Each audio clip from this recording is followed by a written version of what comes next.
City dominate the Manchester derby. Liverpool squeak out a win at Anfield against West Ham. That West Ham loss paired with the Arsenal win at Watford allows for Arsenal to almost sure up the fourth and final UCL spot. We'll cover everything from Chelsea and Tottenham's dominant victories to Ivan Toney having one of the worst hat-tricks of all time and everything else in between for Matchweek 28. This is the Premiership Perusal podcast. Manchester City are still alive here. Balotelli, Aguero! Back, Fuchs, the ball in behind Damian Vardy! It's 11! It's heaven for Jamie Vardy! You are an ostrich. Well, your head must be in the sand. Is your head in the sand?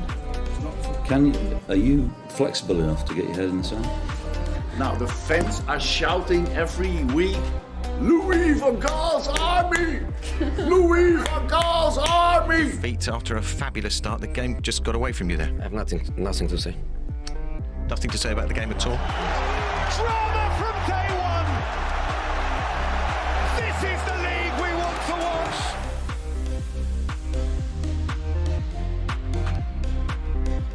watch! 3, 2, 1. We're live. Wow. How's it going, everybody? It's a wonderful Wednesday here in the bunker in the Premier League Perusal, Premiership Perusal podcast bunker. Off the grid. Studio off the grid. We're in the woods somewhere. We're just getting ready for the matches tomorrow. Deep in the heart of Mongolia. While recapping last week's matches in Mongolia. Yeah, we're ready. I mean, there's just games nonstop. Yes. You know, and we're just absorbing it into our essence, and we got a lot to talk about. Yeah, we got a lot to talk about. It might have not been the most entertaining week, but a good amount of stuff did happen. Yeah. In terms of where we're looking at for final picture stuff. So yeah, it's all shaping up. So let's start off with something that has nothing really to do with big picture other than Leeds might go down.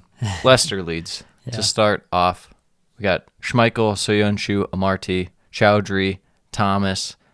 Chowdhury at the fullback spot, a little surprising. Yeah, because he's more just kind of a holding midfielder, but they, Yeah, I guess might as well. He's kind of going to be a utility guy. Yeah, might as well try it out. He'll probably be a natural fullback. If anything, you won't expect him to get forward that much or anything. So yeah, very much so. Anyways, back to lineups. Tielemans, Ndidi, Dewsbury Hall, Harvey Barnes, Jamie, Vardy, back, starting. And who is at the bottom? Mark Albrighton, the most forgettable man of all time. Meslier, Ayling, Firpo, Dallas, Struijk, Koch, Rafinha, Rodrigo, Harrison, Click, James. You always mention new manager. Maybe you see some new guys. No new guys out here. Mainly because they only have so many people on this squad. Yeah, really? I mean, the only new guy was Bamford, and he went to the subs, finally somewhat back, I guess. Didn't get subbed on or anything, but... Right. The only thing you might see is like a youth player, but not really with a new manager coming in. Probably doesn't know the youth players that well. At least your guy Adam Forshaw got moved to the bench. Unfortunately, it was to keep Robin Koch out there. Yeah. I'm not sure which is the worst of the two, but it's torture on our eyes no matter what. Yeah. So getting into this match. Yeah, there's a couple chances in the first half. I mean, most of the chances in this game came for Leeds, I thought. But Schmeichel, I thought, probably his best game of the year. Early chance for Dan James, but Schmeichel had to save. It was kind of surprisingly open a little bit. It felt like a regular kind of Leeds game in a way early on. But, Leicester, they didn't really have much going when they did have possession, I noticed. Yeah, very much reminded me of an earlier season game for Leicester where they'd start off the game, they'd look to get the ball in behind, and they were successful on a couple of opportunities where, it looked like there might have been a chance, but didn't come off quite. And then after that, it just kind of faded. Mm-hmm. And it became more of Leeds. Leeds, they didn't have the ball because they're still looking to like kind of counter, but Leicester, when they had the ball, weren't doing anything. Yeah. It was very strange. There isn't much of a flow to it. Like I said, pretty open. And then Leeds, good job, I thought, counterattacking this game. Just the finishing or even sometimes the final pass was just not there. The quality was pretty poor. Yeah, for sure. So Yeah, it was disappointing to see. We saw better performances out, having Vardy back. Harvey Barnes has been playing well. yeah, that was probably the only bright spot this game in general for Leicester was Harvey Barnes. They couldn't really get Vardy going because they couldn't get him the ball, which honestly was kind of the story early on in the year that we noticed. Yeah, he looked so good in the last game. It's just kind of baffling, like what changed between games now that. I mean, he was going against Burnley, who's absolutely gassed. That's But still. true. But And at the end of the game. Leeds, Yeah, Leeds are no good anyway, so. They've been shipping goals. Second half comes out. Rodrigo, the headed chance. Big save by Schmeichel. Met it pretty much on the line. Massive to keep his team in it. And then the point-blank save by Schmeichel on Rafinha. Mm-hmm. Yeah, If you're Leeds, it's just like you don't even know what to say. It was the well-worked plays and routines, especially since, off that, I think the Rodrigo one was a corner. Leicester's so vulnerable in those situations the entire year, and then you come so close but can't score. It's like the story of Leeds' year is just demoralization from not taking your chances. Yeah, it wasn't the best quality out of Leeds, but definitely enough quality that they would normally have scored. Yeah. You run this over 10 times, and they probably score a goal or two. And 8 of the 10. Yeah. Yeah. Right. So, but then Leicester come down. First, I'd say real chance of the game for him. Mm-hmm. Mr. Harvey Barnes, this is what he can do. Yeah. Nice little link up, the 1-2 between him and Iheanacho, slotting it far post. Yeah, it's good to see some clinical finishing out of him. Mm-hmm. There's been times where the end product has been lacking. Like he'll make a nice run, and then it kind of stops there. But on this one, coming in from the left side, getting the finish, scoring the goal. Yeah, the thing with Barnes is it has to be like spectacular. There's no just like, oh, he scored a normal looking goal. And this was kind of just a normal looking play. He's made a good run on the ball, linked up with his teammate, and then was in behind. But in Leeds' defense, again, just kind of letting him down. I mean, you went that long without conceding a chance, and then you concede one chance and they score. So yeah, especially hurts after. You would have hoped to have scored as well. Then you go down 1-0. 1-0, Leicester wins against Leeds. Any takeaway from Mr.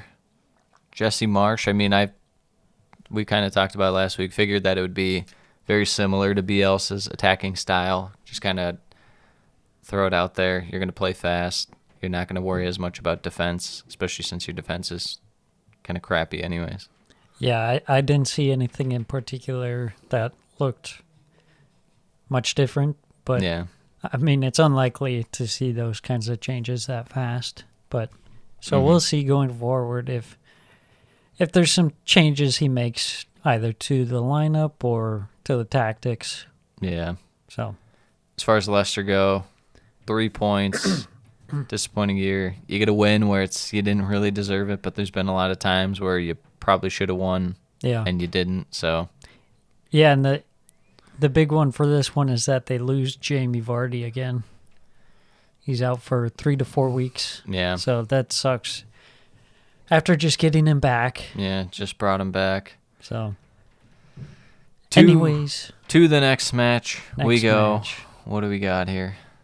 We got a little Chelsea, Burnley. That is incorrect. Aston Villa. Oh, it's Villa. Versus Southampton. Oh, my goodness. Yeah, sorry, we're good. My notes are I was more surprised because I had Villa Southampton typed as my second, but I normally don't look at the schedule to see. Anyways, to the game, the lineups, To the lineups. Villa, Emmy, Martinez, Matty Cash, Mings, Chambers, Young, Douglas Luiz, McGinn, Coutinho, Ramsey, Watkins, Ings. Thoughts on Callum Chambers just kind of slotting in? I mean, they kind of have some injuries.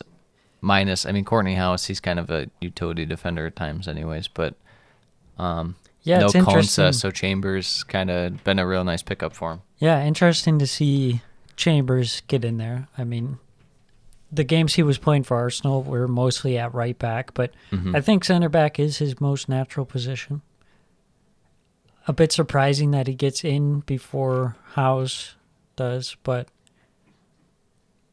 I think it's fair. Yeah, they kind of ask him to do a good amount in terms of playing passes and whatnot too, which is kind of surprising for a guy they just got on loan. Yeah, It's like a depth. I think he does have a good amount of passing range because he can also play kind of as like a a defensive fullback. midfielder as well. Yeah, he's definitely got the versatility all over. So to the lineups for Southampton: Forster, Stevens, Perot, Livramento, Bednarak, Romeu, Ward-Prowse, Armstrong, El Nuesi, Adams, Broja. So they rotate out Walker Peters and no Salisu this game. Yeah. The defense might look a little suspect, and guess what? It absolutely did. Starting off, it was a little balanced with sides feeling each other out in the first 5 minutes or so, I would say. But then early on, you get that first goal. Comes through Villa's first real chance, just right through the middle. Great pass by Coutinho to Ings, and then that little play by Ings to lay it off to Watkins cutting across. Yeah, it was a nice worked goal all around. Nice finish from Watkins on the turn as well. Chance for Southampton. They catch Villa in their own end, but Armstrong sails the shot. After that, you really began to notice Southampton just playing very subpar for what we've seen from them lately. Yep. I'd say mainly the passing just kind of seemed off. And I think a lot of that, part of that's probably they just maybe weren't on it that day, but Villa's press was pretty good this game, wouldn't you say? Yeah, for sure. Villa looked like a motivated team out there. And you could tell Southampton, they look like they've had kind of a busy fixture list. Yeah. And, the rotation coming in, whether forced or chosen, Yeah.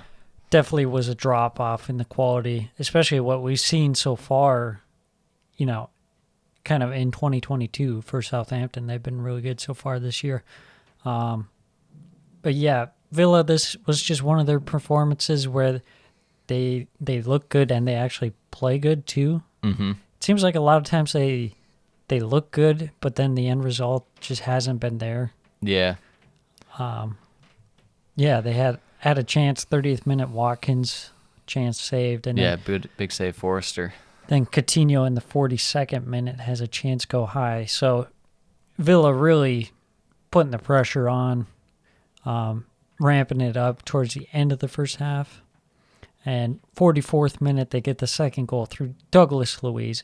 Beautiful outside of the boot pass from Mr. Callum Chambers up to Coutinho. Yeah, nice little dink over the top, and then plays it straight across 6-yard box to Luiz. Little tap in virtually. Coutinho, it was really strange because there's so many chances this game that's like he played really well, but it could have been so much more. Yeah. Mainly with Coutinho shooting, he had the one that went just high/wide of the far post, and then he had another chance that he could have taken, but just didn't. So Southampton clearly not on it on the day. Villa, however, very much the opposite. Second half starts right away. Danny Ings, good job keeping it in after scramble. Ball going towards the end line. Plays it to Coutinho. Coutinho step overs, great space. Megs Forrester on the shot. So Coutinho gets his goal. Probably Danny Ings' best game for Villa too. Yeah, for sure.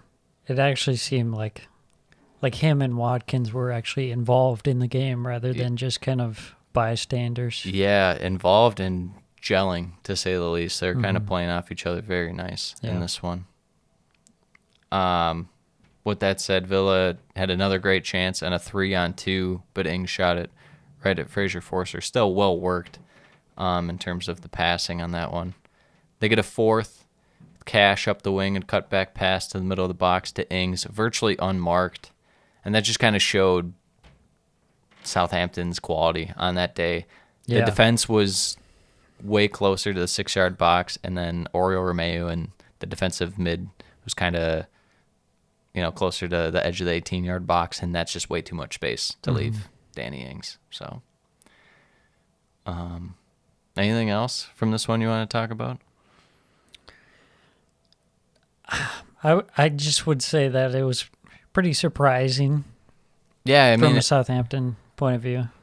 Yeah, I mean, they've been playing so well, but we know what Villa has on their day. But we talked about coming in, we'd say Southampton probably a little better side than Villa, but you never know. Yeah, kind of as you say that, Villa has it in them to win like this. So do Southampton have it in them to lose like this. Oh, yeah. They've been on the ends of some bad results in the past, and sometimes these just kind of pop up on Southampton for whatever reason. Yeah, I wouldn't look too much into it if I'm Southampton. If you're Villa, this is definitely something to build off of. You go to Brighton, you get a 2-0 win. You go home, take on a strong team in Southampton, able to get a 4-0 result. Just keep building off this, keep the guys in form and stuff. Yeah, for sure. So, moving on. Next game, Newcastle. Oh, no, this is Chelsea now. Yes. Chelsea. Chelsea. Burnley. To the lineup, Sam. To the lineups. For Burnley, Nick Pope, Charlie Taylor, Tarkowski, Roberts, Nathan Collins, no Ben Mee, injured with a knock from the last game. Brownhill, McNeil, Lennon, Westwood, Weghorst, and J. Rod up front. For Chelsea, Mendy, Rudiger, Silva, Chalobah, Jorginho, Conte, Saul, Reece James, back in action, Pulisic, Mason Mount, and Kai Havertz. The wing back that is Saul. Yeah. What a world to live in. That was pretty surprising to see that one. Yeah, he, Tuchel kind of forced into some rotation for Chelsea. But if he can at least get Saul to be, even to the point where he's not noticeable out there, I think that's a win, given how he started his run at Chelsea. Yeah, I think that's kind of exactly how this game went for him, is that he didn't really have to do much. Yeah. Because everything else was going down the side of Reece James. Yeah, which is probably how it should be unless Chelsea obviously have even Alonso. You're still going to focus on James' side, but until you have Chilwell on the other side, then it's like you're going to overload Reece James' side. Yeah, you just right away you see the difference it makes having Reece James in the lineup. We were talking about earlier in the season that he had been one of / if not the player of the season. Yeah. And he kind of picked up right where he left off. Yeah. Yeah, I'd say Chelsea are pretty dominant in possession. I'd say Burnley had probably the better chances in the first half, which isn't saying much because Burnley didn't really do much with it, but I'd say they definitely did have the better chances. I thought Burnley were able to take the ball off Chelsea at midfield, in midfield at times, and it kind of left the possibility open to them striking on the counter, but I just think, we're talking about how some of these teams are gassed. Burnley's the number one team right now who's game overload. They just don't really have it right now. Yeah. And talking about Burnley, yeah, they did look more likely to score than Chelsea, and I think that says more about Chelsea than it does Burnley. I think Burnley, it looked kind of just average Burnley. Yeah. Chelsea, it was pretty poor for the most part. I mean, the possession was there, but the chances weren't really there. Yeah, A lot of it was the passing, but even the positioning in the box, I felt like guys weren't in the right spots and stuff Yeah. where they should be. So And it seemed like Havertz was kind of getting mixed up, in between the two center backs and kind of getting lost. that's what we talked about too last pod, where it's like, do you go Lukaku because he's not nearly informed to say the least, obviously, but he's at least a bully and can kind of handle Tarkovsky and stuff somewhat. Or do you go Havertz for like his shiftiness and stuff? I mean, they did a better job in the second half, and we'll get to it, but of getting Havertz kind of in open spaces, closer maybe towards the edges or like far posts of where the chance will be. Yeah. Because he's going to get shoved around all day. Even going against like Collins and stuff, he doesn't have the physical presence. Yeah, he's not really a low block kind of against physical center backs. Yeah.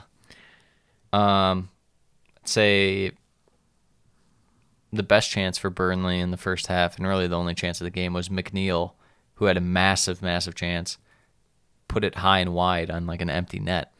Yeah, mistake coming out of Edouard Mendy.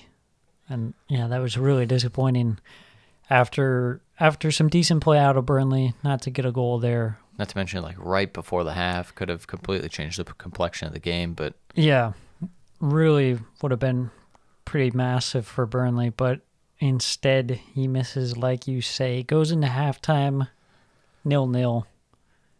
Right out the gate. Second half, Reece James scores with a nice individual effort. The cutbacks for days, he just keeps it going. Creates the space, fires at bottom corner. Almost blocked, but not quite. Yeah, I have no clue how that got through.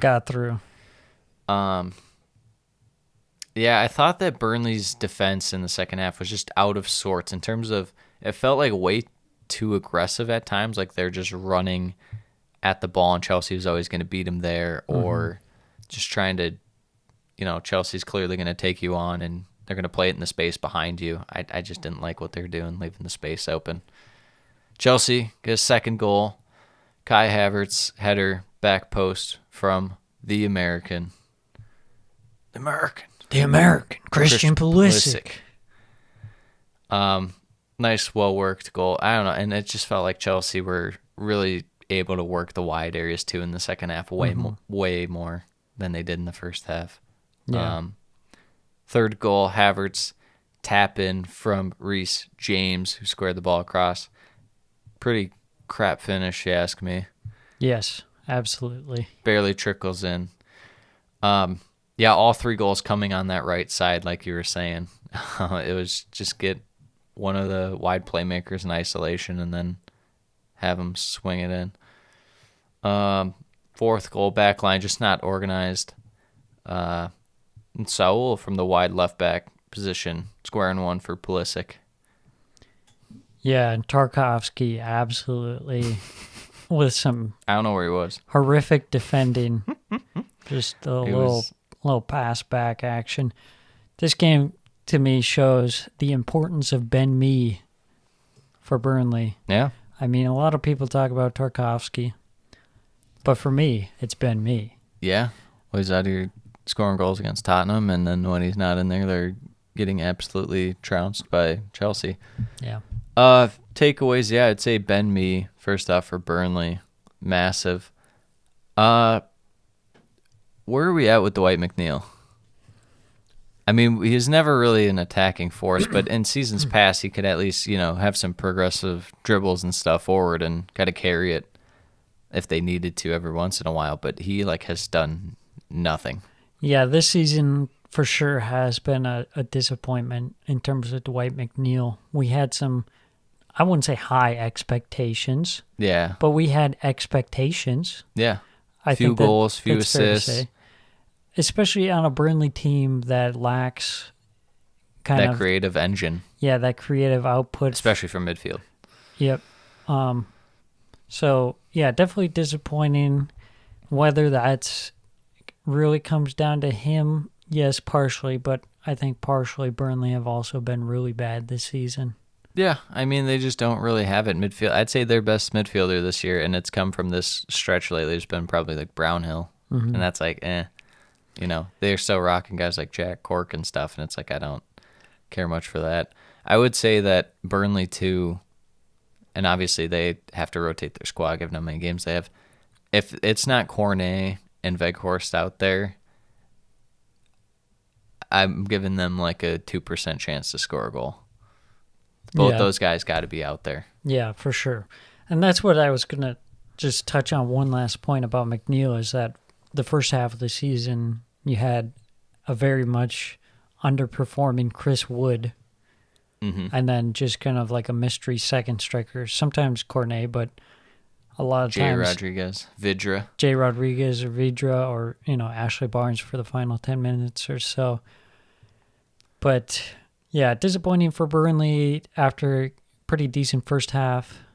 I would say good for Chelsea not to get too frustrated after that first half and to come out strong in the second half. Yeah, I would say for Chelsea, good signs getting guys like Havertz and Pulisic really going, because those will be your main guys, I think, now, along with Ziyech. And people are, I wouldn't say calling for Mount to be benched, but I think people are more willing to say, hey, maybe this isn't the time for him right now, but he's so good, it's almost like you have to leave him out there. I would say,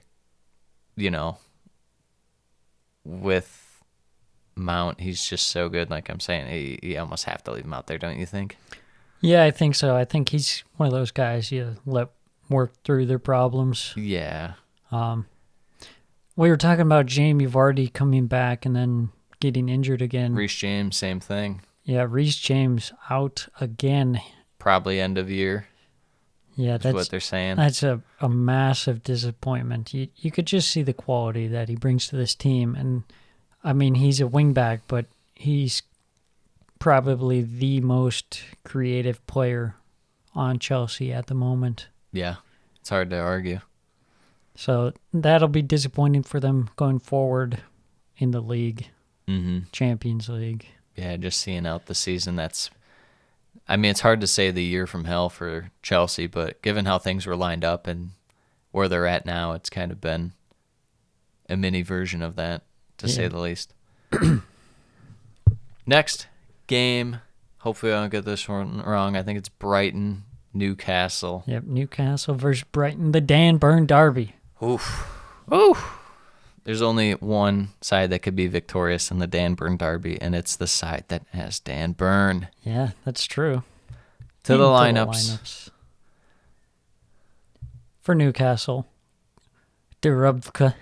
It's Dubravka, get it right. Excuse me, Dubravka. it's Dubravka. I studied 10 years in Slovakia. Share, Target, Kraft, Dan Burn, Joelinton, John Joe Shelby, Joey Willock, Chris Wood, Ryan Fraser, and Jacob Murphy. Little mix-up in the formation there. Yeah, throwing Murphy out there. Just that 4-3-3. They say Maximin back healthy, but just kind of keep him on the bench right now things are going well. So yeah, you don't really want to mess with it too much. I think that's why they haven't incorporated Bruno G in there. Sure, he's the big signing, but this midfield right now, Joelinton, John Joe Shelby, and Joe Willock is killing it. Why would you change the three it? J's. Yeah. Into the Brighton lineup, Bobby Sanchez, Cucurella, Dunk, Duffy, Veltman, Trossard, Gross, Motor, Alzate, Lamptey, and Welbeck. I know he's playing better earlier this year. I've seen enough of Shane Duffy. He can go back on loan to the Scottish League.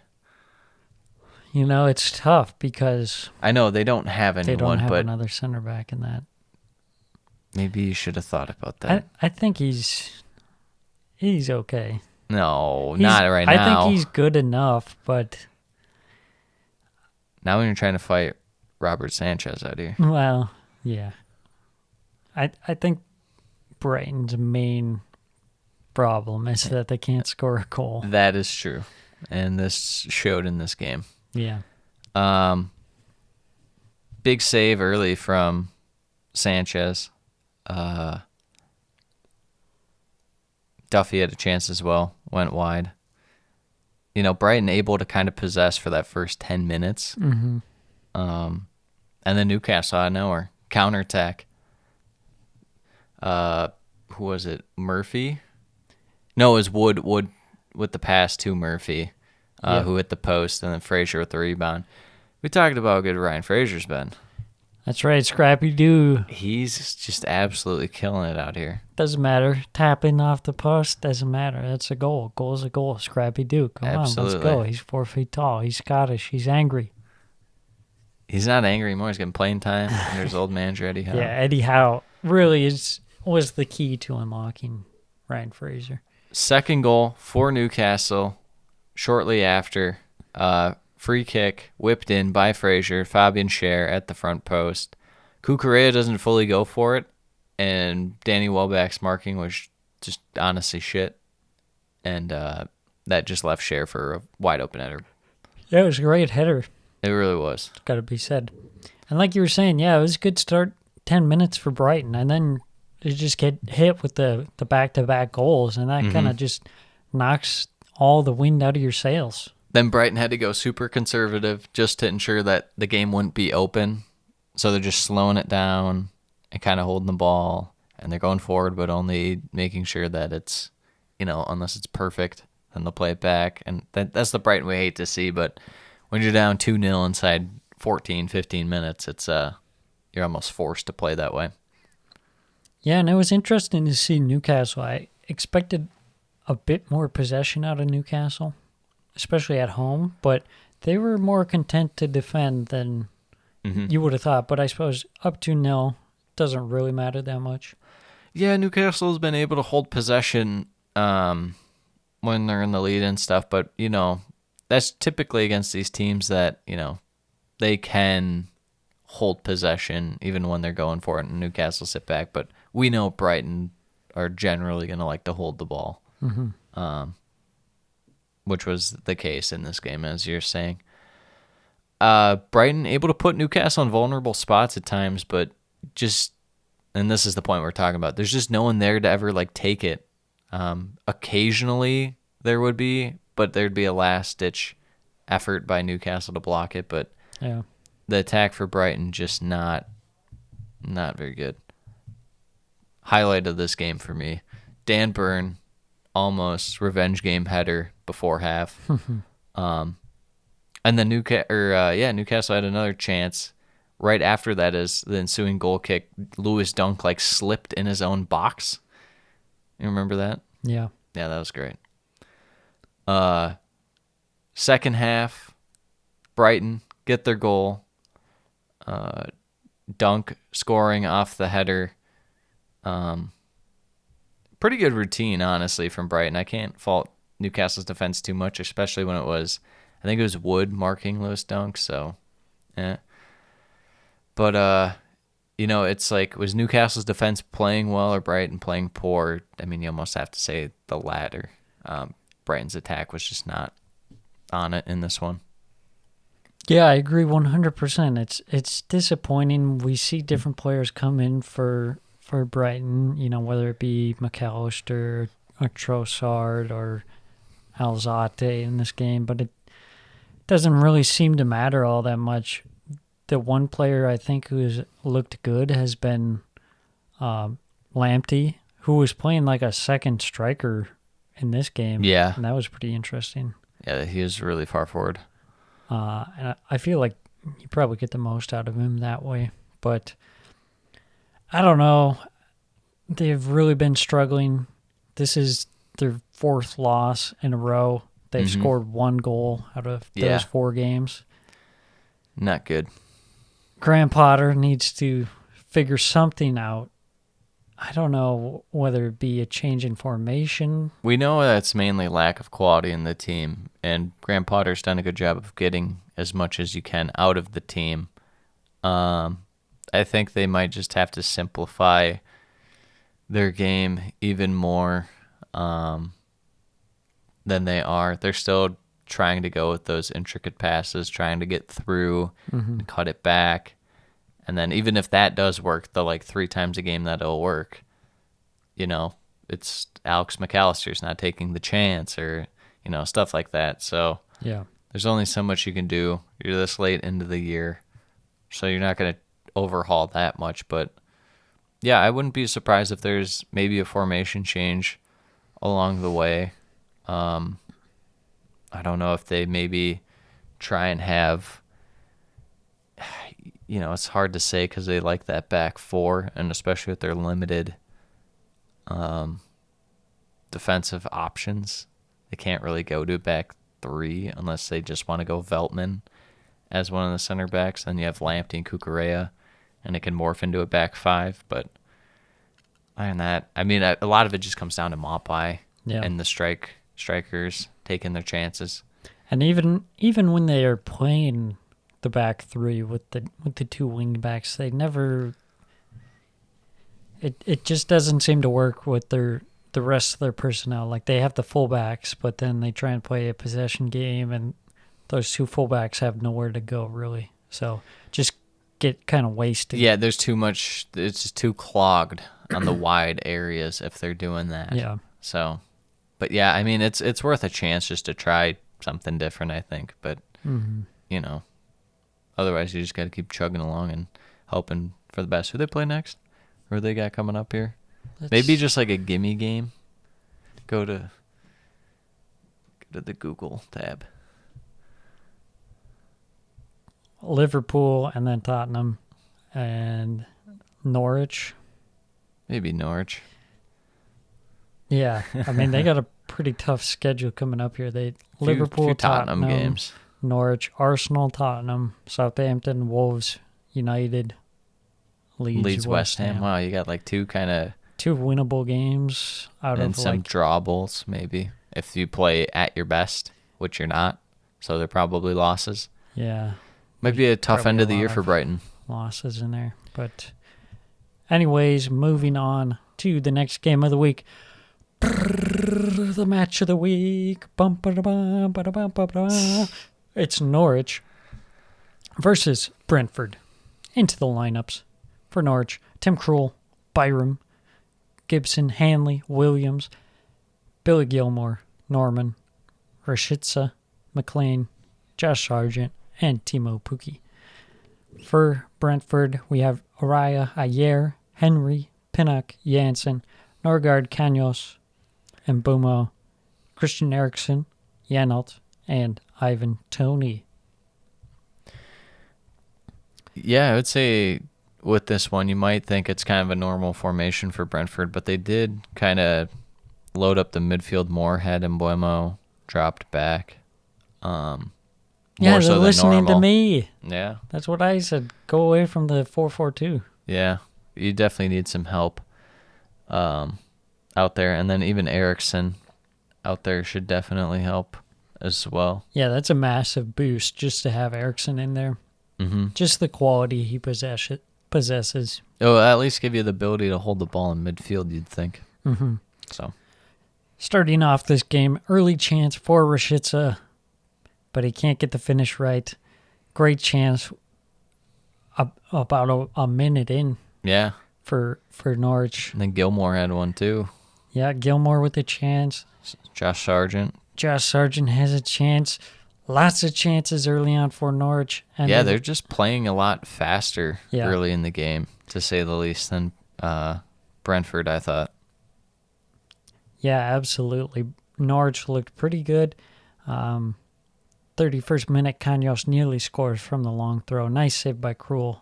But then on the corner kick, Ivan Toney at the back post.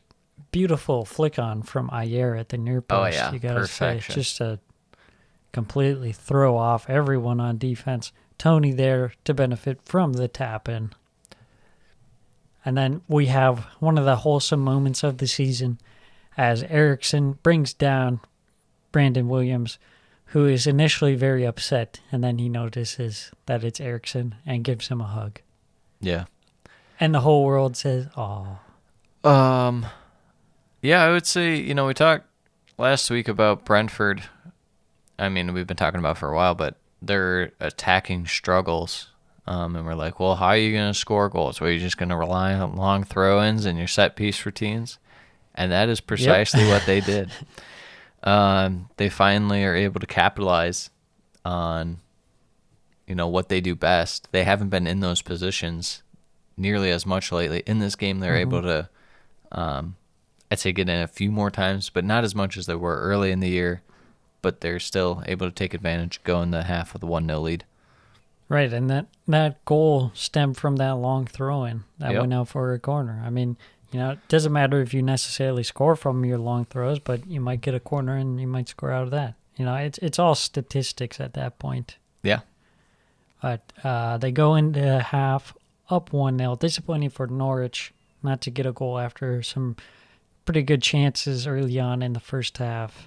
And then going down that goal, very disappointing. Yeah. Kind of Leeds-esque, demoralizing. Coming out into the second half, 50th minute, kind of a weird one as Brentford are awarded a penalty after a VAR review. High boot from Gibson. What are your thoughts on that penalty or no? My take on these, it's one of those where if it's questionable, I look and I think, should the guy have been doing that even in that position? And Mr. Ben Gibson should have just been heading the ball. Why are you trying to boot it out in that spot? So, you know what? Sure. Yeah, give the penalty. I'm okay with it. Ivan Toney steps up, short run up to the left side. Tim Kroll really giving it to him. Ivan Toney has to turn his back and tell the ref he had to tattle and say, hey, get this guy out of here. No right mind now. games over here. Get this guy out of here right now. 55th minute, the Ben Gibson disaster class continues as he gives away another penalty by taking down Ivan Toney in the box. Was never going to really get there, and Toney was going to the end line and was probably going to peel off to the corner. I mean, Yeah. he wasn't getting a shot off from where he was, but poor play by Ben Gibson. And then Toney for the hat trick. The same exact penalty, almost saved, I guess, by Kroll, but not quite. Really nicely executed that it wasn't really savable in the first place. Yeah, side netting. Hard. Norwich had some chances. They score. VAR check. Takes it away from Rashica. Yeah. Pretty narrow margins on that one. Yeah, I hate those ones because it's so close. It's really, but I guess. And then Mbumo scores, but they called offside on that one. That one was also, a little confusing, but. And then Teemu Pukki, in that most garbage of garbage time, robs David Raya of his clean sheet. Yeah, that was a garbage time goal for sure. 3-1, massive result for Brentford. Yeah, you got to say this game, if you look at the scoreline, the game didn't match that at all. Yeah, I would say that it was probably even, but given the fact that Norwich had their two biggest mistakes in their own box is the reason you probably give the edge to Brentford. Like you said, two catastrophic mistakes by Ben Gibson. That's always going to kill your team. But Norwich attack actually looks pretty solid this game going forward. And Brentford, they didn't look amazing in attack, but they didn't look nearly as poor as they had the last few weeks. But then again, it's Norwich, so. Yeah. They are in last place. Moving on to the next game, Wolves versus Crystal Palace. Here are the lineups for Wolves. Saw, Cody, Kilman, Saiz, Hoover, Marsal, Neves, Moutinho, Neto, Podence, and Hwang Hee-chan. For Crystal Palace, Guaita, Dirk Mitchell, Gehi, Anderson, Klein, Olise, Kuyate, Zaha, Schlupp, Gallagher, and Mateta up front. So a little rotation out of Wolves. No Jimenez in there. Still going with that 3-4-3, though. Palace, it shows them in a 4-5-1, but, I mean, it's virtually, what they normally do. I'd say more of a 4-3-3. Yeah, I agree. So, Yeah, this game was all Palace early on the front foot early. Not a ton of chances in the first 5 minutes or so, but 6 minute has a chance. IU crashing in somehow, like I don't know how he wasn't marked or anything, but deflects it at Saw. Wolves really couldn't get much going at all. I thought the Crystal Palace pressure was just like way too much for Wolves to handle for whatever reason. It was interesting. They felt very compelled to play sideways and to play backwards as opposed to just going forward. Even there's just times where Wolves were like, F it and just kind of hoof it forward a bit and they'll run for it. They didn't even do that really this game. So it wasn't until like after somewhere between 10, 15 minutes or so, Wolves kind of established possession in Palace's end. And even that was going pretty slow. Then we get a goal. Crystal Palace, after the Wolves stretch of possession, build from the back. Amazing ball by Conor Gallagher to the Wilf, making the run from the midfield to the end line. Wilf lays it to the side of Mateta. Kind of strange because Mateta, Saw, Cody all were at the ball at the same time, and it just popped free. Yeah. And it went right to Mateta. So very fortunate for Palace as he slots it in. I can't say I've ever seen a goal like that. To say the least. There's a possible foul in the build-up. There's a shove in the back on the header by Palace, not looked at. But I think that's just kind of how this game was going, because then Wolves even had a few fortunate calls. Andy Medley was just kind of letting a lot of things go in this one. He was not he swallowed his whistle. Yeah, and there were even parts, I think it was kind of towards the end of the game where there was a little bit of a scuffle action. Yeah.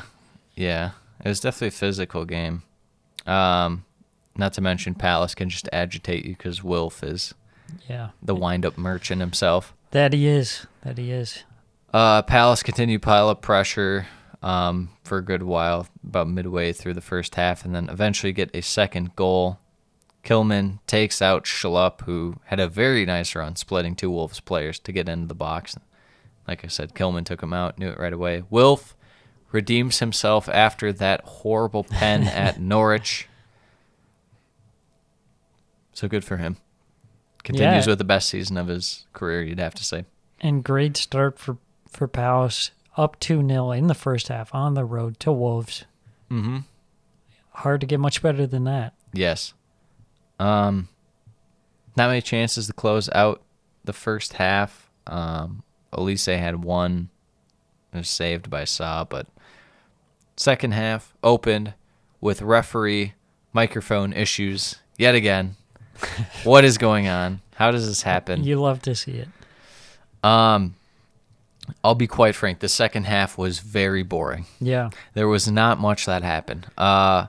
Wolves had some possession to start, but kind of faded and as Palace applied pressure again. But Palace in possession was not going for it. They were fine with 2 goals.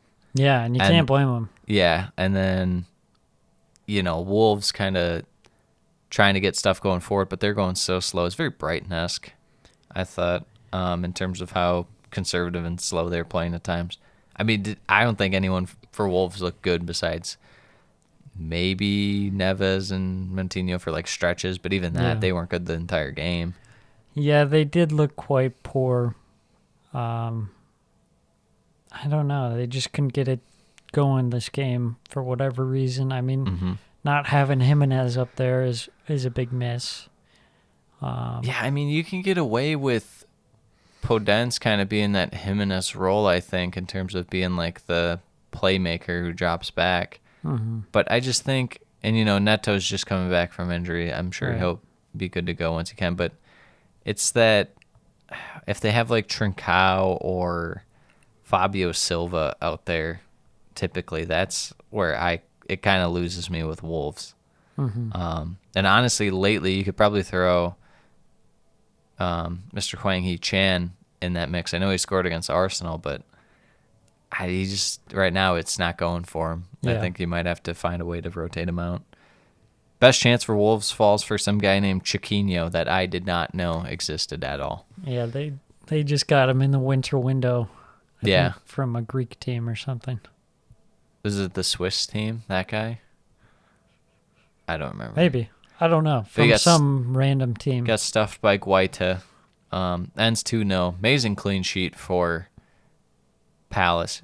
And I say amazing not because, Wolves were spectacular this game or anything, but it's still Wolves. They're not the best scoring team, but they still are a good team nonetheless. So to go there, get a win, Yeah. good result. Most definitely. As far as Wolves go, real quick, they're going to have to change something. I know they've been playing a lot, and they had some demoralizing defeats. There's a lot of demoralization going on with some of the teams in the Premier League. West Ham, Wolves, a lot of teams, doom and gloom. We'll get to the biggest doom and gloom team later, the red side of Manchester. But, Wolves, sure, they've been playing a bunch of games and stuff, but this is not good, the way they've been playing, especially this game. Yeah, I agree. It's been very disappointing. They started looking better, and now they've kind of reverted back towards their earlier season form where they struggled to score goals. I'd like to see Nori get back in the team. Jimenez, of course, maybe throw in Dendonker as well. But, yeah, they really got to find a way to score goals is the fact of the matter. And the defending in this one, Kilman, that penalty was a really cheap penalty. Yeah. I mean, it is kind of uncharacteristic. He's been pretty solid this year. Yeah. Not like amazing or anything, but you know what he's going to be. Right. So to do that was kind of strange. But yeah, I agree. It seemed out of character. Saiss, Hoover weren't very good. Marcel was in again. So, yeah. But moving on, Liverpool, and then that other team I was talking about, a little doom and gloom, given their less about their play, I think, and more about their situation. Yes. Liverpool, West Ham, to the lineups. Alisson, Van Dijk, Konate, Robertson, Alexander-Arnold, Fabinho, Keita, Henderson, Mane, Salah, Luis Diaz. For West Ham, we have Fabianski, Cresswell, Zuma, Dawson, Johnson, Lanzini, Vlasic, Bowen, Soucek, Fornals, and Mikel Antonio. This one should have had, I feel like the right score line was probably like 2-1, honestly. Mm-hmm.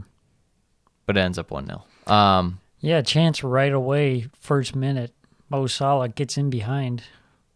Nice save from Fabianski. Yeah, Liverpool had a bunch of chances early. And honestly, this might have been, Salah a couple games ago had like 7 shots or something and still couldn't, I think he only got 1 goal. But this game too, he had like 3 on target. And I don't know, Mo Salah out of form?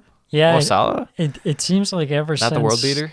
Ever since he left for the Cup of Nations, he hasn't really been in very good form. You gotta say. For what he was. He's still a really good player and stuff. And he's still scoring goals, but he's not. The conversion rate isn't as high as it was, it feels like. Yeah, and it seems like Liverpool, it's kind of the same story. They have a lot of chances, put on a lot of pressure, but they're very inefficient with their chances and rely on quantity over quality. Yeah. Antonio with the big chance early in the first half, but right at Alisson. And just a reminder how vulnerable Liverpool defense is at times. But Mane gets kind of a strange goal because I thought it was offside as soon as it happened, but the through ball from Trent Alexander-Arnold, their VAR review for offside said he was on. Really, really close. Yeah. To say the least. So Liverpool up 1-0. West Ham, massive chance. I think it was Fornals, 1-on-1 with Alisson. The chip just too slow. Got the chip over, but it was too slow. Cleared off the line. Yep. And then they were able to get the ball back again, but could not convert a chance. And this just shows Liverpool, you can hit them on the counter. You can play fast against them. Yeah, for sure. West Ham just needed to be just a bit more clinical with their chances. The chances were definitely there. And this is something that would suit West Ham's play style. You know, they have guys who can hit quick on the counter. So you would like to see them put away one of those chances in the first half. Mm-hmm. Second half, big chance for Bowen. Last-ditch defense saves Liverpool. And then probably the chance of the game. Lanzini not able to score. He had so much time. Thought he had less time. Puts it high and wide. Mm-hmm. That's a killer if you're West Ham. Yeah, for sure. If you're not scoring on that one, then that's pretty much what you got. I mean, what can you do? You had the chances, but you didn't convert them. The game was there for West Ham. They just couldn't take it. Yeah, I don't know. I'm seeing a lot of people talk about how good Liverpool's defense is and stuff, and I mean, it's still good, but there's so many chances that they should be punished way more than they are, one.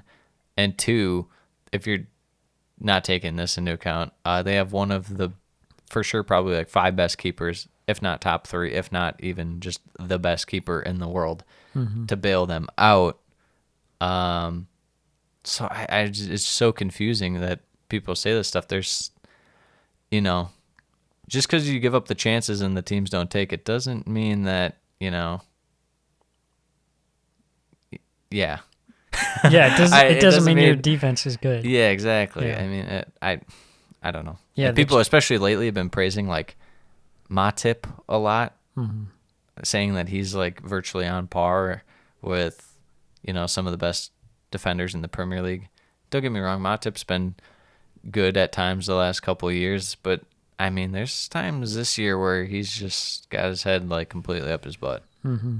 So I don't know. West Ham, not West Ham, Liverpool, very Liverpool-esque win, where they pull it out. You kind of question how, but they get it done anyways. As far as West Ham go, dropping points. Obviously, Liverpool, tough team to get points at, but if you're going to get top 4, if you have chances, you have to take them, and you have to get that result, no? Yeah, absolutely. I mean, the time for dropping points is over. I mean, you got to be winning all your games. Especially the time for dropping points is over. In the tight race that is the top 4 this season. There's just no room for error whatsoever. Yeah, especially when you get this team out here. Watford, Arsenal, to the lineups: Ben Foster, Kamara, Cathcart, Femenia, Samir, Louza, Cleverly, Sissoko, João Pedro, Manuel Dennis, Cucho, Hernandez. For Arsenal, Ramsdale, Tierney, White, Gabriel, Cedric, Partey, Saka, Odegaard, Xhaka, Martinelli, and Lacazette. This one, you know, Watford was kind of just in it way more than I thought they would be. Yeah, it was one of those games where they kind of surprise you.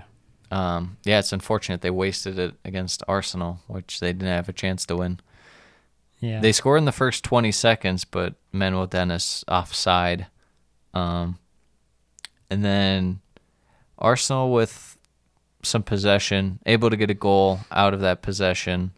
Dare I say, vintage Arsenal goal. Oh. The flicks, the kicks, the tricks. Yeah, that's Arsenal at its finest. And you love to see the link up between Saka and Odegaard.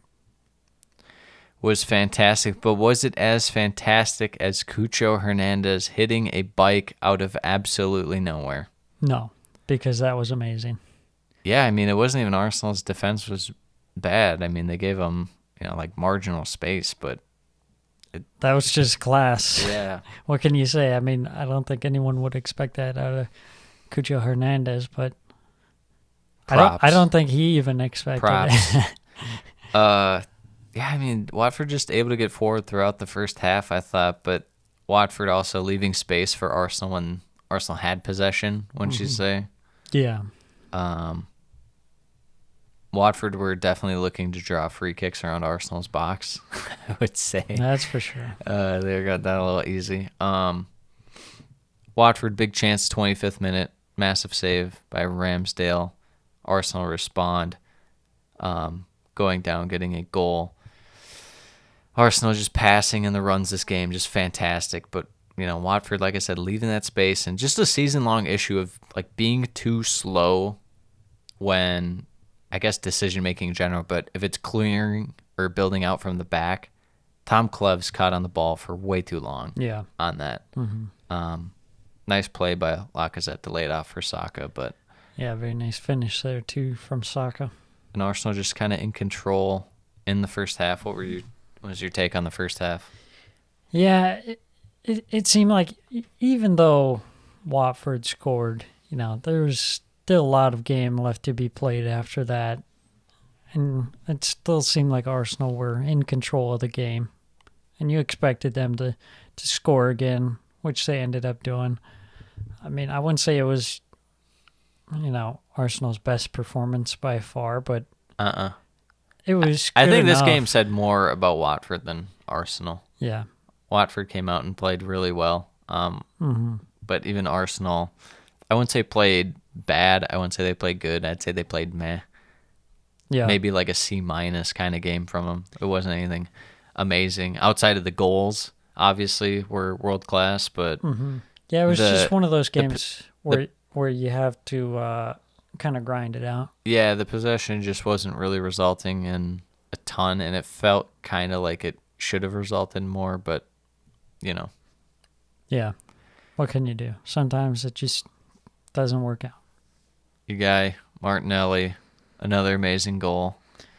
Another Lacazette hold-up / layoff where he's in the box and then kind of flicks it out to the edge of the box. Yeah, very nice.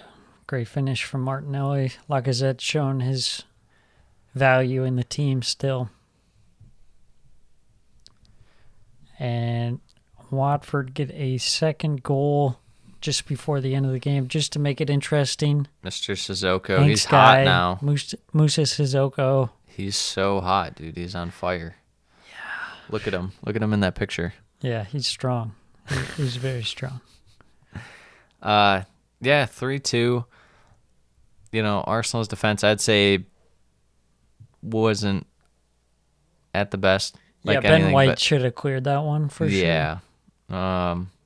That goal was more unreasonable to concede than the first one, to say the least. I don't think that's a surprising statement. But, I thought Watford did, like we were saying, they did a good job getting forward and stuff. I was a little disappointed in Arsenal's midfield in terms of a defensive perspective, allowing that to happen. Mm-hmm. But I thought that the back line was good enough that they, held up to stop Watford for the most part.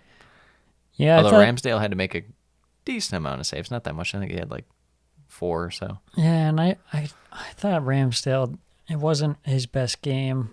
He was struggling with his distribution and just kind of made some weird mistakes that we haven't seen him make too much. But,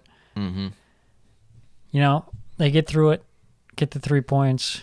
You just got to keep winning. Doesn't matter how. 4th spot. What'd you put the percent at right now? I'd have to put it about 80. Oh, I Maybe don't. 85. Arsenal's run of fixtures is very difficult. They have the 4th hardest strength of schedule in the remaining fixtures. So I believe in them only because they have 3 games in hand, and that's easy to say with the 3 games in hand, but they're already in the 4th spot is the thing. If they were if it was West Ham in 4th by 4 points and they had 3 games in hand, kind of like what people are doing with Tottenham, where oh, Tottenham has games in hand. It's like Tottenham has a shit ton of points to make up. I mean, at least Arsenal don't have points to make up to stay in the race. If they lost their next 3, they'd still be in 4th technically. Yeah. I'm just not super confident with the schedule coming up, having to play Liverpool, Chelsea, Tottenham, even throw in Villa, Leicester, I think West Ham again, Man U again, I think. I don't know. I don't see I don't see fourth being like a guaranteed lock-in. Like, I think a lot of people are kind of seeing it right now. This sounds like an anti-jinx. No, I honestly, the schedule looks very difficult, but that's just what I think. I'll tell you what's difficult is United going to that he had to get a result in the year United 2022. just existing.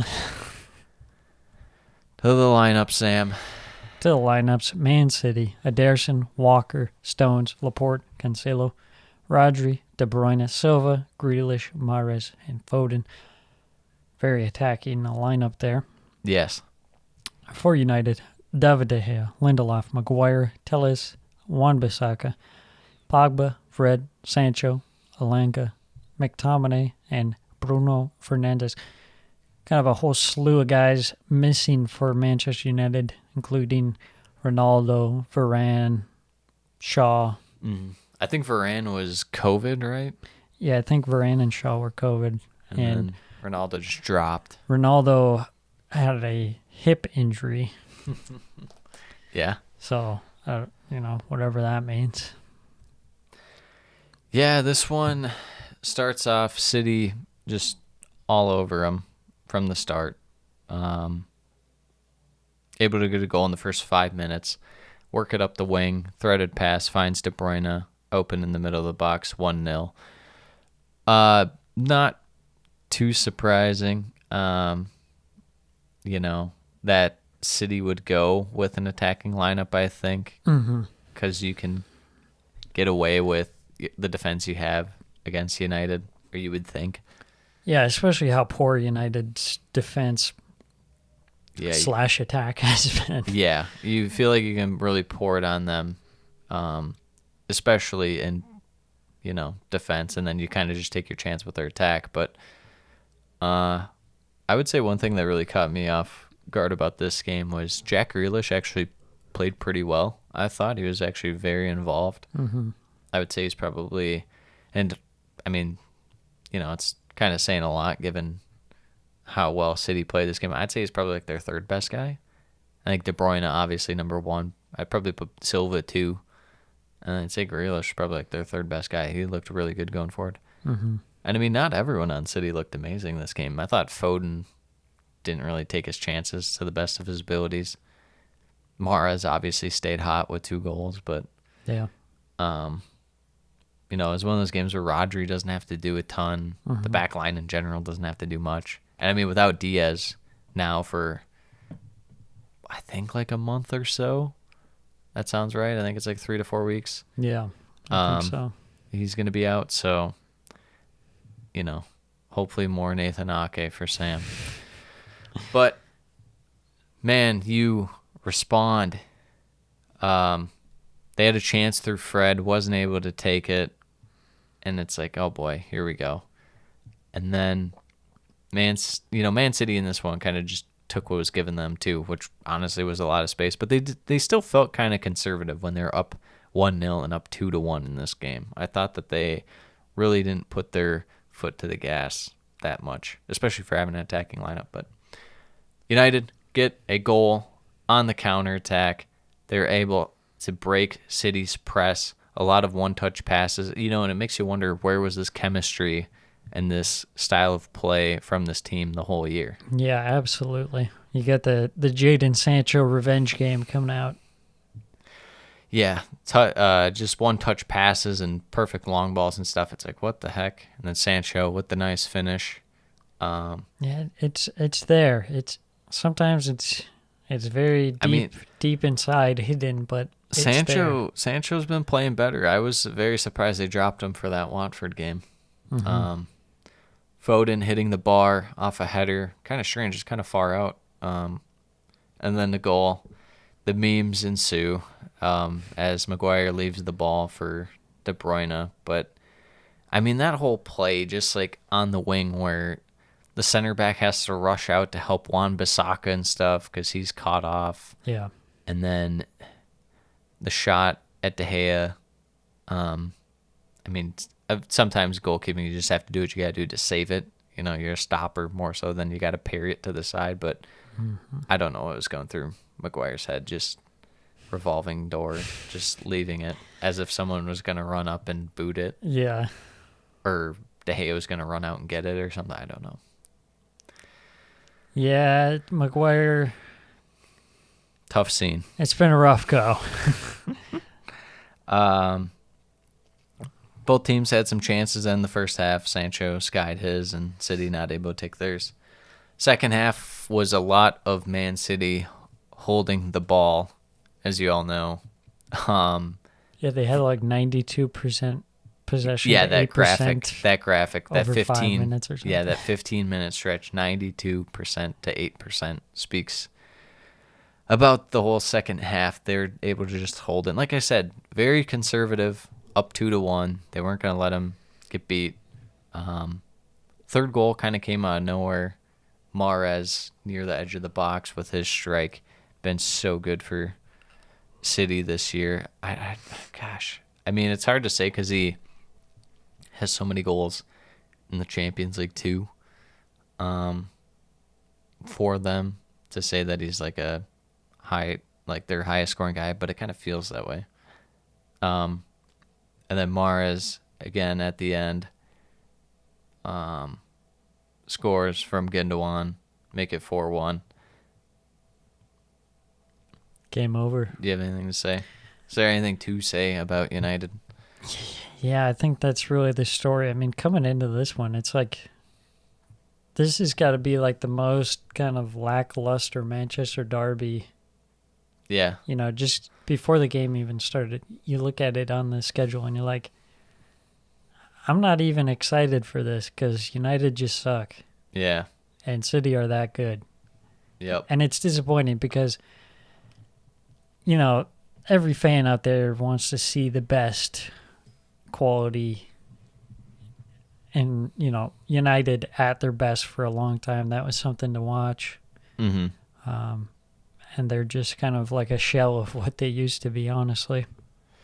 Yeah, they're even a shell of the team they were last year when they got second place. Yeah. And the problem with last year is that maybe the squad wasn't really, I don't know if deep enough isn't the right word, but there's definitely an over-reliance on like Bruno to create. But the defense, there was organization, there was balance to the team. But now you just overload the attack. It's way out of whack. Yeah. There's just not And it's not an actual team. It's like supposed to be like a FIFA Ultimate Team kind of Right. feel to it. Yeah, and you've got guys, I mean, Greenwood, obviously, off the field issues, hasn't been part of the team. Rashford has been terrible. Yeah. Martial, Talks of him maybe leaving. Martial went out on loan. You got Ronaldo, who was kind of like forced. You were forced into bringing Buying him in. him. Yeah. Cavani plays like 2 games a season. And he plays well when he does, but like you say, he doesn't play that much. The midfield is pretty garbage. Bruno, Fred and McTominay are just not really doing it. McTominay didn't play like terrible this game, but he was really forced into playing defense and they weren't going forward. So it's like, you know, I don't give him a ton of credit for that. But and even then, like, you know, Maguire's going to get a lot of the blame and stuff, but it's like, you know, I never see Fred or McTominay in the right spot defending in the box, I feel like. yeah. So that doesn't help. But, you know, and then the Lindelof pairing with Maguire is not going, to say the least, even though Varane has not been good, you know. As far as City go, nice performance. You took care of the rivals. Good to get Grealish kind of playing well. And then you get your De Bruyne game, you know, people are kind of complaining about it, you know, saying, oh, well, you got to carry you to victory. Well, he had a big part in that one. Get Sterling out of the lineup, get Mahrez in there. Good stuff. Good stuff. As far as good stuff is concerned, it is not good stuff for Everton in the last match of the week. Yes. Tottenham, Everton, to the lineups. Lloris, Romero, Dyer, Davies, Doherty, Højbjerg, Sessegnon, Betancourt, Son, Kane, Kulusevski. I think that's just their lineup now. Yeah. I think it is. Some of Matt Doherty's first choice over Emerson Royale. how bad Royale is. Pickford, Kenny, Holgate, Keane, Coleman, Allen, Richarlison, Doucouré, Gordon, Van de Beek, Calvert-Lewin. That lineup might be all right on paper by some people's eyes. I think that their lineup against Chelsea with like half the youth squad was better. Yeah, I mean, it also comes down to how you execute the lineup as well. I mean, Frank Lampard comes out here playing a high line against a counterattacking team. What are you going to do? I mean, I feel like that's a bit of medicine for Frank. I don't think... Don't do that. Yeah, you should not do that. But with that said, what else are they going to do? You're just going to sit back and try and counter against Tottenham? I guess that's your only real thing they could have done. But these are not defenders you want in one-on-one scenarios. No one. By any means. No one wants them in 2-on-1 scenarios. Yeah.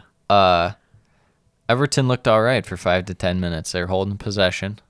They had some passes. They weren't taking the chances, but they didn't look completely terrible.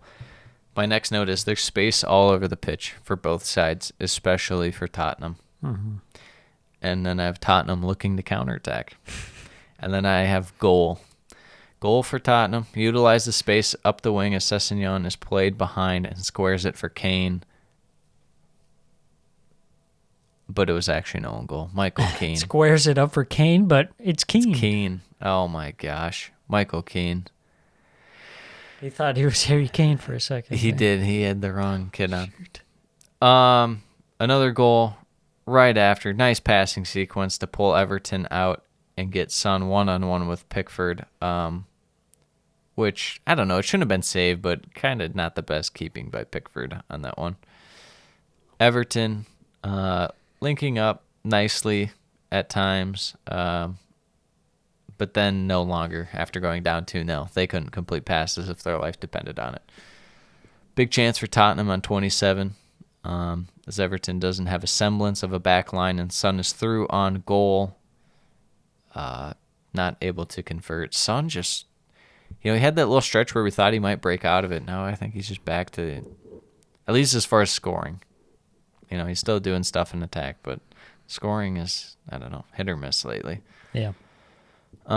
Feels like Everton, I've said this many times this year, are just chasing the ball. Like they see the ball go to a spot and then they run to it. They don't anticipate, and their guys are just way slower than the other team at reading. There's no foresight. It's just kind of reactionary. Like, oh, ball's over here. I'm gonna run over Whole here. formation moves. Oh, ball's pinged all the way across the field. Okay, now we all slowly move over here.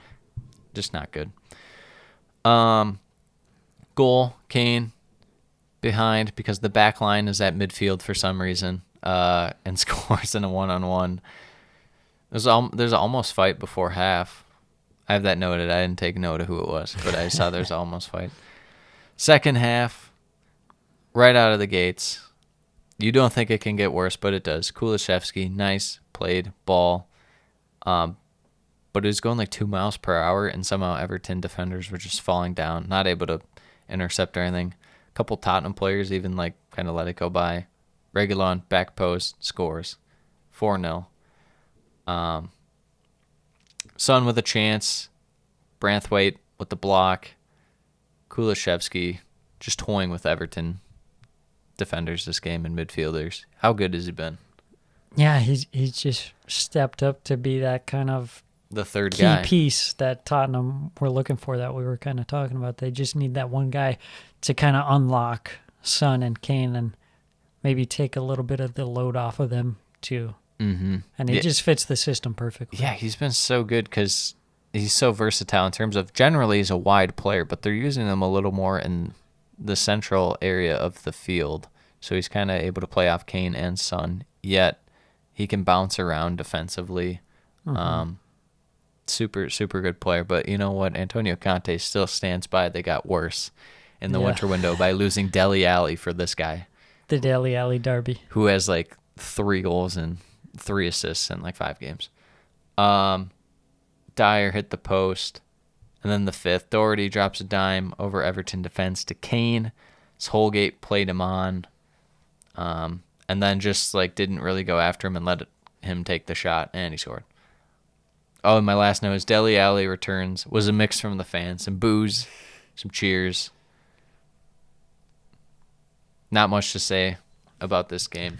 Everton are literally just going to have to hold on for life to make sure they don't go down. That relegation, it is coming quick on you. That's how it goes. Do you think Tottenham are feeling really good after beating Leeds and Everton by like 9-0 They combined? probably are feeling pretty good. Whether that's justified or not, that's another discussion. Everton, just massively disappointing. I mean, they have some quality guys in there, but the defense is a real struggle. I couldn't even notice Gordon this game, really. I mean, it's there's always one thing, whether it's him or Donny Van de Beek had some good play, or Pickford will have a good game, but there was just nothing in this game. And Calvert-Lewin's really, I mean, he's not getting any service, but he's doing nothing. Yeah. Just nothing out there. Yeah. I don't know what the issue is. Mm-hmm. So that wraps up match week 28. Team of the week. Team of the week. The week, yes. right here. Schmeichel. Okay. Yeah, okay. Reece James. Okay. Soyuncu. Schär. Alexander-Arnold. Coutinho.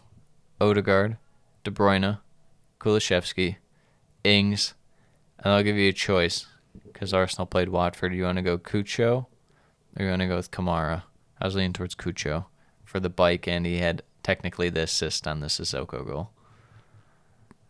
None of the above. Oh, Bukayo Saka. No, that's not it. Yes. It's Odegaard had the better game. Porque no los dos. No, you can't have two. You played Watford, for God's sakes. You can't get two guys at the team of the week when you beat Watford by 1 goal. Watford. All right. Previewing tomorrow's games and looking ahead to the weekend games. And one on Monday. The Monday game. I hate Monday games. Monday, I like Friday games yeah, better than Monday on. games. We need more Friday games. Thursday, Norwich, Chelsea, Carrow Road. Chelsea will probably be going with their same lineup, I would think. Minus Reece James. Yeah, I suppose. Yeah, I mean, it'd be hard not to see Chelsea holding most of the possession. Norwich, maybe, I don't know, they can't really strike on the counter. If they try and play any possession against Chelsea, they're going to get wrecked. That's why this game was 7-0 and the first time they played. I'm going to go 2-0 Chelsea. I'm going to say 4-1 Chelsea. Southampton, Newcastle, St. Mary's, the formerly hottest team versus the new hottest team. Southampton, Newcastle. What are you looking at in this game? Yeah, it'll be interesting to see, can Southampton bounce back from that poor performance? Newcastle spent most of the game kind of sitting back, so we'll see how they come into this one. Do they sit back again, or they focus more on holding the ball? I think this one will be a 1-1 draw. I've noticed with Southampton the last couple games, they haven't really been getting off to hot starts. Yeah. I mean, I guess the Norwich game, they controlled it right away, but they weren't finishing or anything. They weren't taking their chances right away, so definitely something to watch out for Southampton, see if they can kind of start early and often. As far as Newcastle, they just got to keep it going. Wonder, maybe if you do see a little rotation this game, do they play at the weekend? Yeah, play Yes. Chelsea Sunday. You might see a little rotation, so it's not going to be the regular team out of Newcastle. So I'm gonna go Southampton 1-0. Okay. Wolves versus Watford. This one it's a head scratcher. Yeah, Wolves have been pretty bad. Watford also kind of bad. They looked okay. against Arsenal, but yeah, Wolves' defense not as sharp as it has been, so maybe Watford can catch them on the counter. I like Wolves' midfield a whole lot more than Watford's. It's just a matter of, can Wolves score even against Watford's defense is the thing. This one might be another 1-0. I'm gonna go 1-0 Wolves. Yeah, I think it'll be 1-0 Wolves. I think Wolves will be able to control the game just because they'll have midfield priority over Watford. They should be able to run the show, Neves and Moutinho. Leeds, Villa, Elland Road. Villa hot. Leeds played better last game, but not able to get a result. Sinking quickly. What are you looking at in this one? Yeah, let's see. Can Villa keep up the good form? I think they can against Leeds. I think they'll probably score a few more goals. I'm thinking 3-1 Aston Villa. This one, yeah, it's probably going to be similar to that. I'm going to go with a 2-0 Villa, but this feels like one Leeds could just take for some reason because Villa just let it slip. But I don't know. Typically, Villa stay hot for a little longer. They stay hot for like that 4 to 5 matches, and then they have their drop off for another like 4 to 5, and then it just kind of cycles. But Yeah. all right, to the weekend games: Brighton, Liverpool at the Amex. I don't know. I'm really down on Brighton right now. Yeah, Super disappointed. but you know, Brighton played Liverpool pretty decently last time they met at Anfield. Maybe Yeah, they Potter will won, call didn't they? back on those tactics. They drew, I think it was 2-2. 2-2.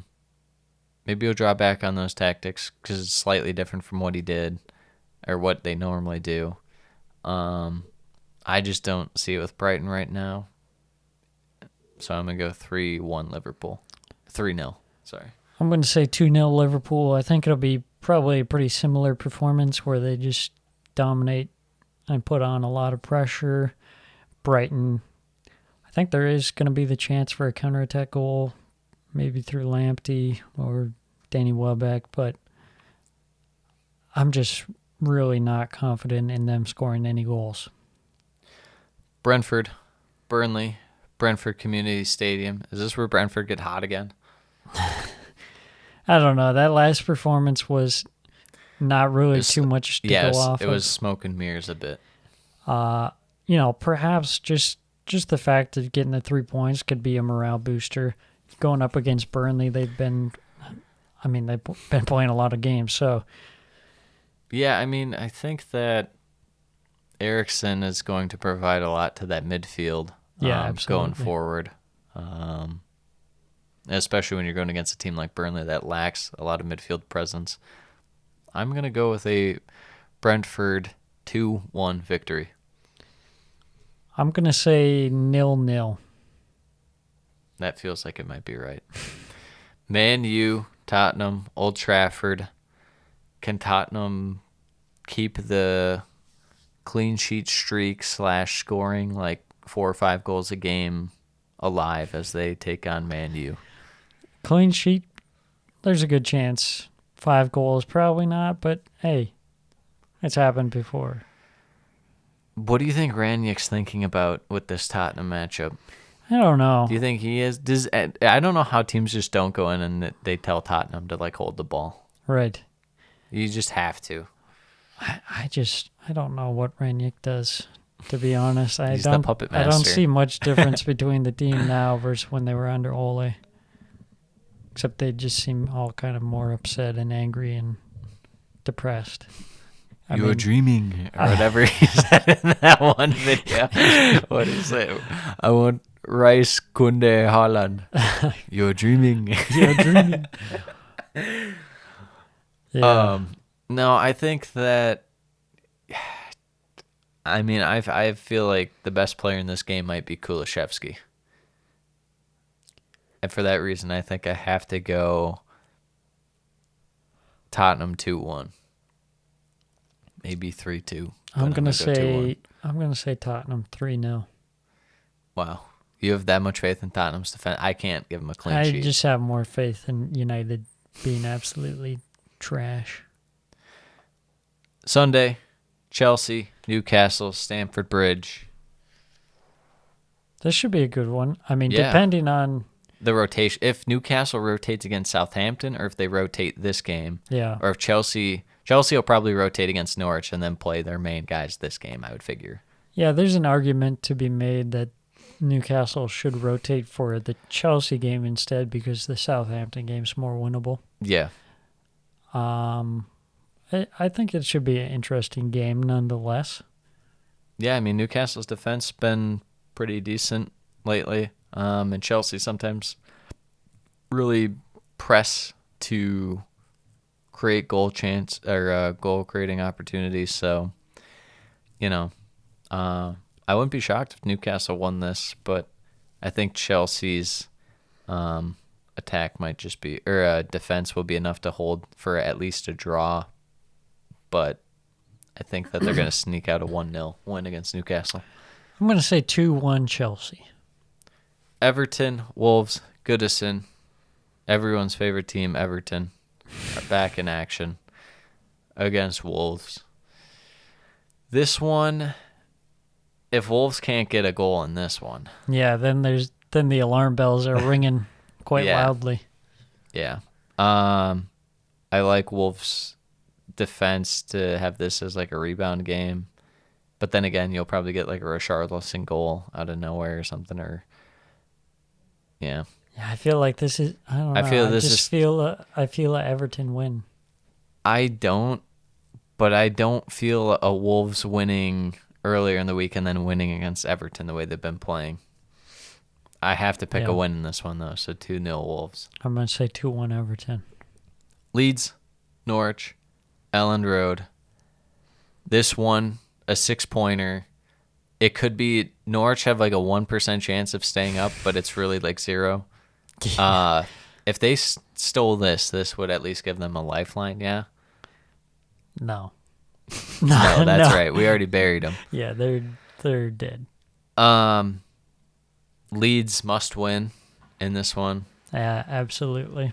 What are you looking at in this?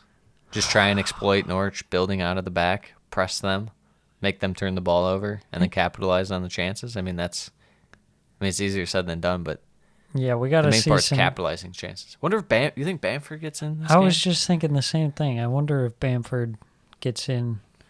You would even think, if it's just for like 15 minutes, 20 minutes in the second half. Yeah. We came in earlier to do that against, I forget what game that was, but he got the equalizer, and then he got hurt right after that. He literally just came back. Yeah. This might be the season of coming back from injuries too soon. Yes, absolutely. What are you looking at for this one? Man, I feel like this one's hard to call. I do too. I'm going to say a 2-2 draw. I was going to go with a 1-1 draw. Okay. Southampton, Watford, St. Mary's. This feels like one Southampton might crap all over themselves. Yeah, I agree. Yeah. I just worry a little with the counterattack. It's nice having Salisu out there because he has enough pace to where he can kind of keep up, and he has a good amount of strength. But, if it ends up being Bednarak, that's got to chase down Dennis on a play. You got to rely on Fraser Forster, who's honestly in one-on-ones, it seems like has come up with like 50% saves, which honestly pretty good. But yeah, I'm gonna go with a draw. I'm gonna go 1-1. I can't commit to the Watford win, but I'm going to say 1-0 Watford. West Ham, Villa, London Stadium. What are you looking at? West Ham have been kind feeling? of disappointing lately. Don't get caught in the Villa is gonna stay hot forever though. Yeah, I agree, and I'm kind of going against that. I'm thinking, but I still think West Ham can win this one. Definitely. I mean, they just have to convert their chances better than they have. Yeah, that Liverpool game could have gone very differently. Yeah, could have been 3-1 West Ham easily. Yeah. I'm gonna go with a 2-1 West Ham victory in this one. I'm gonna go with a 1-1. Arsenal, Leicester, Emirates. What are you looking at from Leicester? What are you afraid of, Leicester? Well, I mean, there's always the threat of Harvey Barnes or James Maddison. The defense looked a little better against Leeds, but still conceded the majority of chances. So yeah, I just don't really know what to make out of Leicester. They're just a bit of a confusing one. I feel like they're more likely to be not necessarily low block in this, but like set in terms of their formation and defense rather than against Leeds, Leicester's going to be holding the ball, and then they're susceptible to counter. I don't think they're going to be playing that way against Arsenal to where Arsenal's going to be open to the counter. Yeah. Because then they would really just get punished. Yeah, So I think this will be a 2-1 Arsenal win. I'm going to go with a 3-0 Arsenal victory. And the final game of the match week / week and a half. I don't know. We don't know. No one knows. Forget about it. The last match that we're going to be watching, and then we're going to do the podcast on Tuesday, is Crystal Palace versus Manchester City. We saw Crystal Palace get the victory in the reverse fixture this time at Selhurst Park. What are you thinking about this one? Yeah, I mean, Palace, it's tough to go there sometimes. So City will definitely have to be on their A game, but sometimes I just feel like City will be a little lackluster, especially you just beat United. So you're probably pretty focused for that. Maybe this one's a slip up. You got Champions League to focus on. I'm going to go with the 1-1 draw. I don't think they get it done. I'm going to say 2-0 Manchester City. How dare you? You're Yes. kicked out of the Palace fan club. And, Absolutely. And quite frankly, you're kicked out of the Dan Burn fan club as well. Yeah, that's fair. I don't deserve to be in the Dan Burn fan club. He's too good for me. Anyways, that has been match week 28. One final prediction I got for you. Timo Werner is going to score a goal. No. Yes, sir. Yes, sir. No. Stay tuned. You're going to be coming back. You're going to be like, wow, this guy's a genius.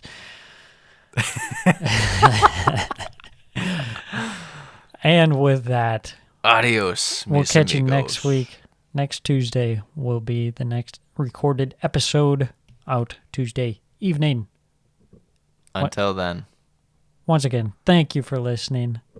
Have a wonderful weekend. And hopefully there's some wonderful games to watch as well. Peace. In the Middle East. Farewell.